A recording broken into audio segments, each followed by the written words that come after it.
சாத்திரங்கள் பெண்ணினத்தை மூடி மறைத்ததமா, அந்த ஆத்திரத்தில் பாரதிக்கும் மீசை துடித்ததமா.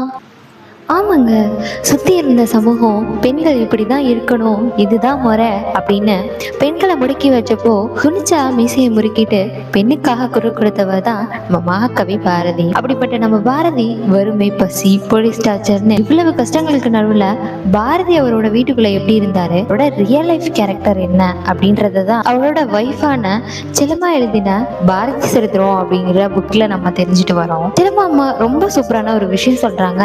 பாரதியார் கவிதைகள் வெறும் வார்த்தைகள் இல்ல, அது ஒரு மின்சாரம் மாதிரி. நீங்க கேட்கலாம், வார்த்தைகள் என்னப்பா மின்சாரம் அப்படின்னு கேக்குறீங்களா? தொட்டா ஷாக் அடிக்கும்ல, அதே மாதிரிதான் சோர்ந்து போய் உட்கார்ந்துருக்க நம்ம எல்லாத்துக்கும் பாரதியாரோட கவிதைகள் படிச்சா உடம்புல ஒரு கரண்ட் பாஸ் ஆகுங்க. அப்படி நம்ம தட்டி எழுப்புற பவர் பாரதியாரோட கவிதைகளுக்கு இருக்கு. பாரதி இருந்தப்பவும் சரி, மறைஞ்சதுக்கு அப்புறமும் சரி, அதை பத்தி தப்பா ரூமர்ஸ் கிளப்பி புக்ல எல்லாம் எழுதியிருக்காங்க. கொஞ்சம் திங்க் பண்ணுங்க.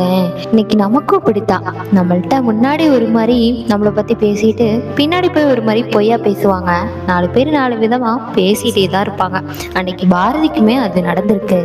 ஆனா பாரதி பத்தின ரூமர்ஸ்க்கு எல்லாம் ரொம்பவே கோவப்பட்டு மாசா பதில் சொல்லியிருக்காங்க நம்ம பாரதியாரோட மகள் தங்கம்மா.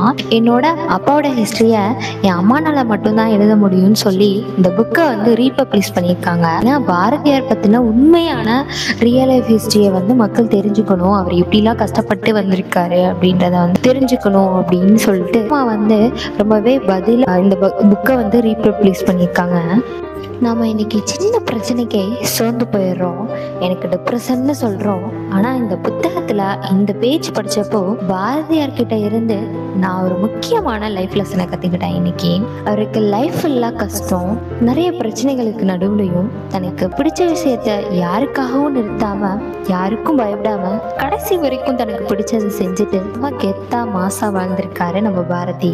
நான் என்ன தெரியுமா கத்துக்கிட்டேன், பிரச்சனைகள் நம்ம எல்லாருக்கும் வரும், அதை பார்த்து ஓடாம பாரதியார் மாதிரி நமக்கு பிடிச்சதை செஞ்சுட்டு கெத்தா வாழணுன்ற யதார்த்தத்தை தான் இந்த புக் நமக்கு கற்றுக் கொடுத்துருக்கு. இந்த வீடியோ பிடிச்சிருந்தா லைக் பண்ணுங்க, ஷேர் பண்ணுங்க. பாரதி உங்களுக்கு பிடிக்கும்னா பாரதி வாழ்க அப்படின்னு தட்டி விடுங்க.